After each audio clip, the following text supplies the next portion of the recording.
yesterday, but let's listen in.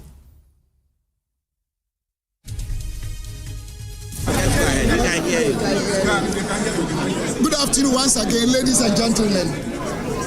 We are here this afternoon to present a summarized version of the true State of the Nation's address, as was misrepresented by our present President, His Excellency John Dramani Mahama. Ladies and gentlemen, if you all look at him critically and listen to him critically, you realize that he dwelled on this misconception that the economy that we actually left for his government was criminally mismanaged, and that we left a huge debt. The true state of the economy also illustrates otherwise.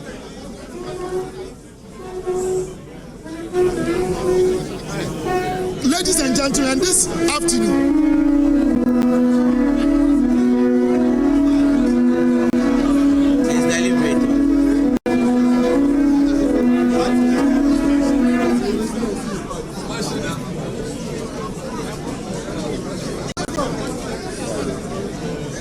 the true state of the economy is one that is actually illustrating insecurity, mass termination, mass violations of human rights, and misapplication and breaching of our own constitution, which is the 1992 Constitution of Ghana.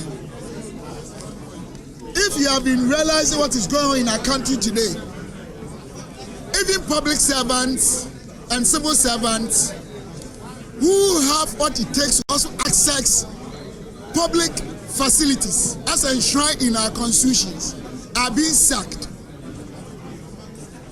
But our president, presenting his statement, made it clear that he is in this position to make sure that equality and equitability prevailed. But what we are seeing in our country today is never true. It's the opposite. Clearly, the world went through one of the most unfortunate economic crises. You realize that the global economy grew negative 3.3. Inflationary rate post-COVID was over 200%. And that was the period that our economy actually went through very turbulent times and crisis. So we appreciate that fact. When in the history of this country that we witness a society or a country such as Ghana whose productivity was impaired to the extent that Ghanaians were asked to stay home, but they were paid by the NPP government. Private sector had to sack over 40,000 people. Payee corporate taxes went so low that we had revenue shortfall of over 12 billion Ghana cedis.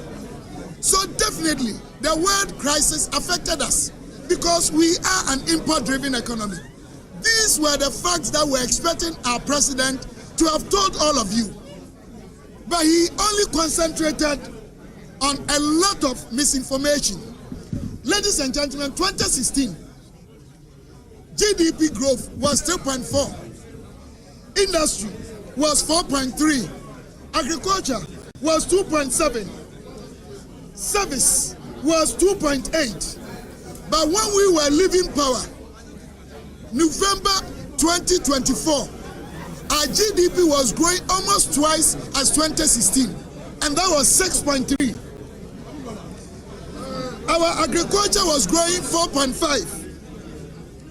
Our industry was growing 8.9. Our services was also growing 5.0. So the economy that they inherited, almost all the secondary macro indicators that are very vital appraisal to KPIs were outperforming what we inherited 2016.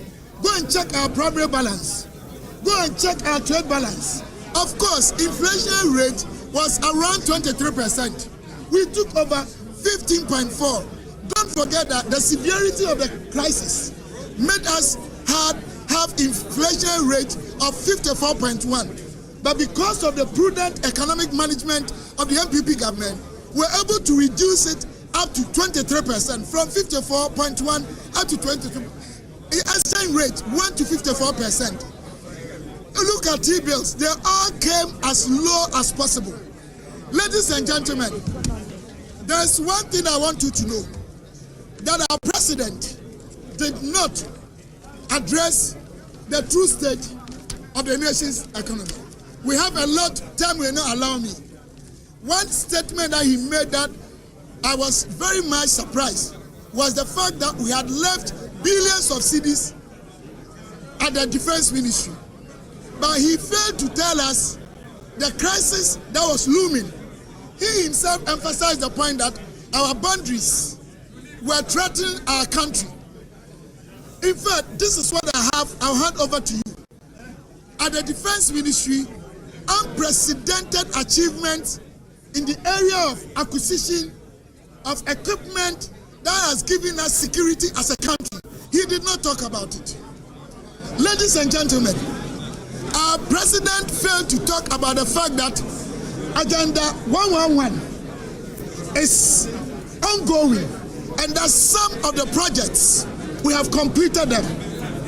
Government is about continuity. Government is about continuing what has been done. You remember the popular affordable house by Omampenyi Kufuor. Previous government, being the NDC, abandoned this project. It had to take Nanado and Baumia's government to even complete those projects. Now he talked about railway sector. Tell me, in the history of this country, apart from Nanado's government, who has accomplished unprecedented projects in the area of railway sector? Driving from here to Ho, you encounter about such major railway projects for crossing the roads.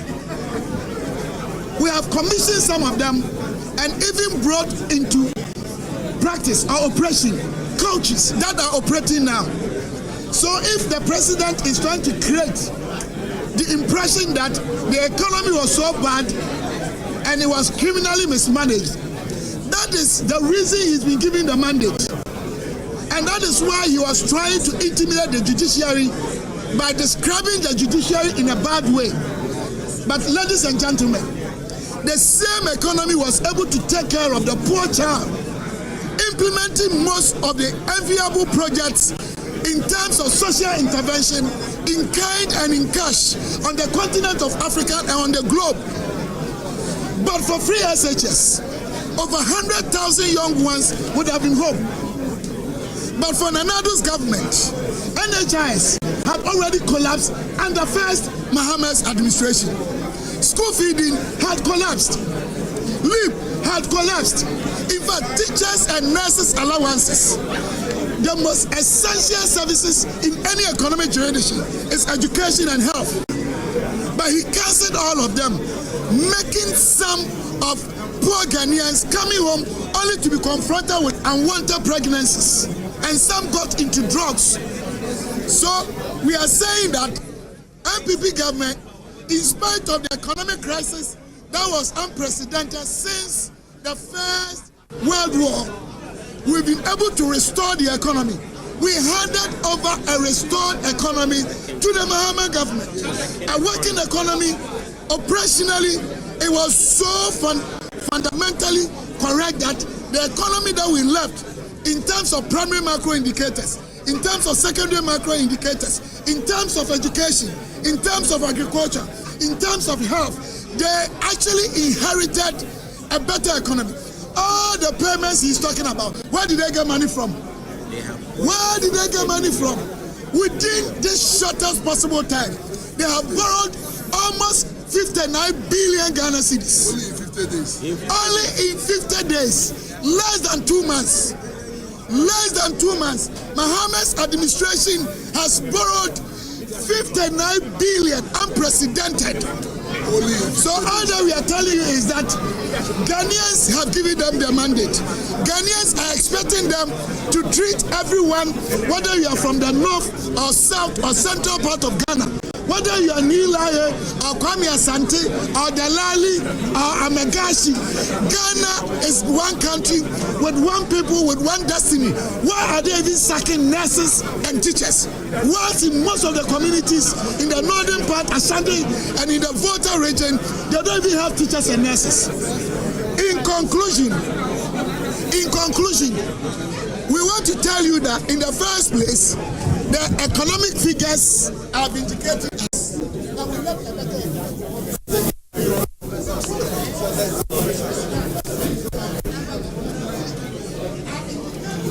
State of the nation.